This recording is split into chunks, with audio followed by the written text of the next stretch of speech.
Hi friends, welcome to my style cooking channel. இன்றைக்கி நம்ம செய்ய போகிற ரெசிபி மசாலா உதிராத ரொம்ப டேஸ்டியான ஒரு மீன் வறுவல் எப்படி செய்யுதுன்னு பார்க்கலாம். எந்த மீன் வாங்கினாலுமே இன்றைக்கி நான் செஞ்சு காமிக்கிறேன். இந்த மீன் வறுவல் மசாலா சேர்த்து வறுத்து பாருங்கள். மீன் வறுக்கும் போதே அதோடைய வாசனை 8 ஊருக்கு போகும். அந்த அளவுக்கு அதோடைய வாசனை அவ்வளோ தூக்கலாக இருக்கும். அண்ட் இந்த ஃபிஷ் ஃப்ரை மசாலா சேர்த்து நீங்கள் ஃப்ரை பண்ணீங்க அப்படின்னா 10 மீன் சாப்பிட்டா கூட பத்தாதுங்க.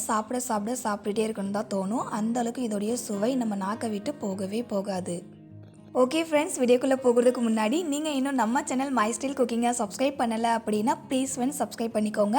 அண்ட் உங்களுக்கு நெக்ஸ்ட்டு என்ன ரெசிபி வேணும் அப்படின்றது மறக்காமல் கமெண்ட்டில் சொல்கிறீங்க. வாங்க ரெசிபிக்குள்ளே போகலாம். ஃபிஷ் ஃப்ரை மசாலா ரெடி பண்ணிக்கலாம். அதுக்கு ஒரு மிக்ஸி கப்பில் 1 டேபிள் ஸ்பூன் கொத்தமல்லி சேர்த்துக்கோங்க, 3/4 டேபிள் ஸ்பூன் மிளகு, ஒரு சின்ன சைஸ் வெங்காயத்தை நல்லா கட் பண்ணிவிட்டு சேர்த்துக்கோங்க, 2 கொத்து அளவுக்கு கருவேப்பிலை சேர்த்துக்கோங்க, அண்டு 2 இன்ச் அளவுக்கு இஞ்சி சேர்த்துக்கலாம். கூடவே ஒரு 15லேருந்து 20 பூண்டு பல்லு சேர்த்துக்கோங்க. இப்போ மிக்ஸி கப்பை க்ளோஸ் பண்ணிவிட்டு இதை நல்லா ஃபைன் பேஸ்ட் கன்சிஸ்டன்சிக்கு அரைச்சிக்கோங்க. பாருங்கள், இந்த மாதிரி அரைக்கும் போது தண்ணி கொஞ்சமாக சேர்த்து அரைச்சிக்கோங்க. இப்போ அரைச்ச இந்த பேஸ்ட்டை ஒரு பவுலில் மாற்றிக்கலாம். இந்த அரைச்ச மசாலா கூட 1 table spoon Kashmir red chilli powder சேர்த்துக்கோங்க. இது நல்ல கலர் கொடுக்கும். ஃபுட் கலர் சேர்க்கணும் அப்படின்ற அவசியம் இல்லை. அண்ட் காரமும் அதிகமாக இருக்காது. 1/2 டேபிள் ஸ்பூன் கரம் மசாலா சேர்த்துக்கோங்க. அண்ட் 1/2 டேபிள் ஸ்பூன் வறுத்த பச்சரிசி மாவு சேர்த்துக்கோங்க. ஆல்ரெடி நம்ம சேனலில் பச்சரிசி மாவு வீட்டில் எப்படி ரெடி பண்ணணும்னு ஒரு வீடியோ அப்லோட் பண்ணியிருக்கேன். அந்த ரெசிபியோட லிங்க் இந்த வீடியோ கீழே டிஸ்கிரிப்ஷனில் தரேன், செக் பண்ணி பாருங்கள். அடுத்து இந்த மசாலா கூட உங்கள் டேஸ்ட்டுக்கு தகுந்தாப்புல உப்பு சேர்த்துக்கோங்க. நான் 1/2 டேபிள் ஸ்பூன் உப்பு சேர்த்துருக்கேன். அடுத்து 1 டேபிள் ஸ்பூன் எண்ணெய் சேர்த்துக்கோங்க. லாஸ்ட்டாக இதில் 1/4 டேபிள் ஸ்பூன் மஞ்சத்தூள் சேர்த்துட்டு இப்போ இது எல்லாத்தையுமே நல்லா ஒன்றா மிக்ஸ் பண்ணி விட்டுக்கலாம். மசாலா பேஸ்ட்டில் இருக்கிற அந்த ஈரப்பதமே போதும், எக்ஸ்ட்ரா தண்ணி சேர்க்க வேண்டாம். மசாலாவுடைய கன்சிஸ்டன்சி கொஞ்சம் தலை இருக்கிற போல் இருக்கணும். ரொம்ப கெட்டியாகவும் இருக்கக்கூடாது, ரொம்ப தண்ணியாகவும் கரைச்சிடக்கூடாது. மசாலாவை மிக்ஸ் பண்ணி விட்டதுக்கப்புறம் அதோடைய கன்சிஸ்டன்சி பாருங்கள், கொஞ்சம் கெட்டியாக இருக்கு இல்லையா?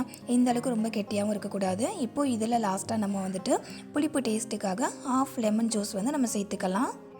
இந்த லெமன் பார்த்திங்கன்னா சின்ன லெமனை அதில் ஒரு 1/2 லெமன் எடுத்து அதோட ஜூஸை புழிஞ்சு விட்டுக்கிறேன். இந்த அளவுக்கு நம்ம சேர்த்தோம் அப்படின்னாலுமே அந்த மீன் வறுவலில் அந்த புளிப்பு டேஸ்ட் லைட்டாக கரெக்டாக இருக்கும். லெமன் ஜூஸ் சேர்த்துட்டு ஒரு டைம் நல்லா மிக்ஸ் பண்ணி விட்டுக்கோங்க. அந்த லெமன் ஜூஸ் மசாலா கூட நல்லா மிக்ஸ் ஆகணும். அந்த அளவுக்கு மிக்ஸ் பண்ணி விட்டுக்கலாம்.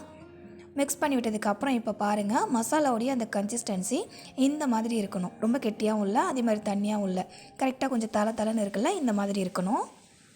இப்போ இந்த மசாலாவை மீனில் அப்ளை பண்ணிக்கலாம். மீனில் மசாலா அப்ளை பண்ணுறதுக்கு முன்னாடி இந்த மாதிரி மீனில் 2 சைடுமே கீரல் போடுங்க. அந்த மாதிரி போட்டுட்டு அதுக்கப்புறம் மசாலா அப்ளை பண்ணோம் அப்படின்னா மசாலாவுடைய அந்த காரம், உப்பு, புளிப்பு எல்லாமே மீனுக்குள்ளே அப்சார்ப் ஆகும். மீன் மேலே மசாலாவை ஃபஸ்ட்டு லைட்டாக இந்த மாதிரி பூசி விட்டுட்டு அதுக்கப்புறமா மசாலாவை மீன் மேலே வச்சு இந்த மாதிரி ப்ரெஸ் பண்ணி விடுங்க. அப்போ உங்களுக்கு அந்த மசாலா உதிராமல் இருக்கும்.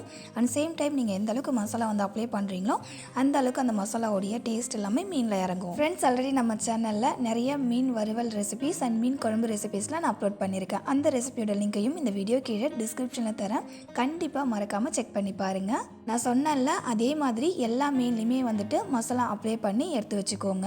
எல்லா மீன்லையுமே மசாலா அப்ளை பண்ணதுக்கப்புறம் இப்போது இந்த மீனை மூடி போட்டு மூடிட்டு இந்த மீனை அப்படியே 1/2 hour ஃப்ரீசரில் எடுத்து வச்சுக்கோங்க. ஃப்ரிட்ஜில் வச்சிங்க அப்படின்னா 1 hour வைக்கணும். ஃப்ரீசரில் அப்படின்னா ஒரு 1/2 hour வச்சிங்க அப்படின்னாலே போதும். இந்த மாதிரி ஃப்ரீசரில் அப்படின்னா ஃப்ரிட்ஜில் வச்சுட்டு அதுக்கப்புறமா நம்ம இந்த மீன் வறுவல் செய்யும்போது மசாலா உதிராமல் அப்படியே மீனில் ஒட்டிகிட்டு இருக்கும். 1/2 hour ஆனதுக்கப்புறமா மீனை ஃப்ரீசர்லேருந்து எடுத்து பார்க்கும்போது உங்களுக்கே தெரியும், அந்த மசாலா எல்லாமே நல்லா ஒட்டிகிட்டு இருக்கும் மீன் மேலே. இப்போ இந்த மீனை வறுக்கிறதுக்காக ஒரு தவாவை சூடு பண்ணிவிட்டு மீன் வறுக்கிறதுக்கு தேவையான அளவுக்கு எண்ணெயை தவாவில் சேர்த்துட்டு எண்ணெயை நல்லா சூடு பண்ணுங்க.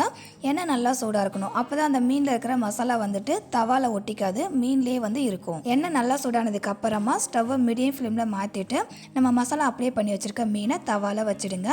இப்போ இந்த மீனை ஒரு பக்கம் வேக வச்சுக்கலாம். ஃபஸ்ட்டே நம்ம எண்ணெயை நல்லா சூடு பண்ணிட்டோம். அதனால் ஃபிஷ்ஷை ஃப்ரை பண்ணும்போது ஸ்டவ்வை மீடியம் ஃப்ளேமில் வச்சு நம்ம ஃப்ரை பண்ணோம் அப்படின்னா ஃபஸ்ட்டு எண்ணெயோட ஹீட் எவ்வளோ இருந்துச்சோ அதே ஹீட்லேயே லாஸ்ட் வரைக்கும் இருக்கும். இப்போது மீன் ஒரு பக்கம் வெந்ததுக்கு அப்புறமா மீனை இன்னொரு பக்கம் திருப்பி விடுங்க. திருப்பி விட்டு இன்னொரு பக்கமும் நம்ம மீனை வேக வச்சுக்கலாம். ஸ்டவ்வை மீடியம் ஃப்ளேமில் வச்சு மீனை வருங்க. அப்போ தான் மீன் உள்ளே வெந்து வரும். அண்ட் சேம் டைம் அதில் அப்ளை பண்ணியிருக்க மசாலாவோட பச்சை வாசனையுமே போகும். ஹை ஃப்ளேமில் வச்சு ஃப்ரை பண்ணிங்க அப்படின்னா அந்த மசாலாவோட பச்சை வாசனையும் போகாது, மீனும் வேகாது. ஆனால் மசாலாவோட அந்த கலர் மட்டும் சேஞ்ச் ஆகிடும். நான் சொன்ன மசாலாவை செஞ்சு எந்த மீனில் வேணாலும் நீங்கள் இதே மெத்தடில் மீன் வறுவல் செஞ்சு பாருங்களேன். அந்த மீன் வெளியே கிறிஸ்பியாகவும் அந்த மசாலாவோட டேஸ்ட்டும் வாசனையும் சொல்லவே முடியாது, அவ்வளோ சூப்பராக இருக்கும். 2 பக்கமே மீன் நல்லா வெந்ததுக்கு அப்புறமா இப்போ இந்த மீனை நம்ம தவாலேருந்து எடுத்துகிட்டு பிளேட்டில் மாற்றிக்கலாம். அண்டு நான் சொன்னது போலவே மீதி இருக்கிற எல்லா மீனையுமே ஃப்ரை பண்ணி எடுத்துக்கோங்க. ஒரு மீனை நான் எடுத்து காமிக்கிறேன் பாருங்கள். மேலே மசாலா வந்துட்டு கொஞ்சம் கூட அந்த தவாவில் ஒட்டாமல் மீன்லேயே வந்து நல்லா ஒட்டிகிட்ருக்கு. அது மட்டும் இல்லாமல் நல்லா பார்க்குறதுக்கே கலர்ஃபுல்லாக எவ்வளோ டெம்ப்டிங்காக இருக்குல்ல. இதே மாதிரி மசாலா அப்ளை பண்ணி வச்சுருக்க மற்ற மீன்களையும் நம்ம வறுத்துக்கலாம். எல்லா மீனையுமே வறுத்ததுக்கு அப்புறமா நான் காமிக்கிறேன் பாருங்கள். அவ்வளோதாங்க, ஆளையே சுண்டி இழுக்கிற அளவுக்கு நல்ல வாசனையோட செம்ம டேஸ்டியான மசாலா கொஞ்சம் கூட உதிராத ஒரு சூப்பரான மீன் வறுவல் ரெடி. கிழிச்ச மீன் குழம்போட இந்த மீன் வறுவலை வச்சு சர்வ் பண்ணியிருக்கேன். ஏற்கனவே சொன்னது போல் மீன் குழம்பு ரெசிபிஸ்லாம் நம்ம சேனலில் இருக்குது, அதையும் செக் பண்ணி பாருங்கள். கொஞ்சமாக மீனை நான் பிச்சு காமிக்கிறேன். உள்ளே எவ்வளோ ஜூஸியாக இருக்குன்னு பாருங்கள். சாப்பிடும்போது நல்லா ஜூஸியாக சாஃப்டாக இருக்கும், உள்ளே வெளியே கிறிஸ்பியாக இருக்கும். கண்டிப்பாக இந்த மீன் வறுவலை செஞ்சு பாருங்கள். ஓகே ஃப்ரெண்ட்ஸ், இன்றைக்கி உங்க கூட ஷேர் பண்ணிவிட்டு இந்த ரெசிபி உங்களுக்கு பிடிச்சிருந்துன்னா இந்த வீடியோக்கு மறக்காமல் ஒரு லைக் பண்ணுறீங்க. இதே போல் ஒரு இன்ட்ரெஸ்டிங்கான அண்ட் டேஸ்டியான ரெசிபியோட நாளைக்கு மதியம் 3 மணிக்கு மீட் பண்ணலாம் ஃப்ரெண்ட்ஸ். தேங்க்ஸ் ஃபார் வாட்சிங். பாய்.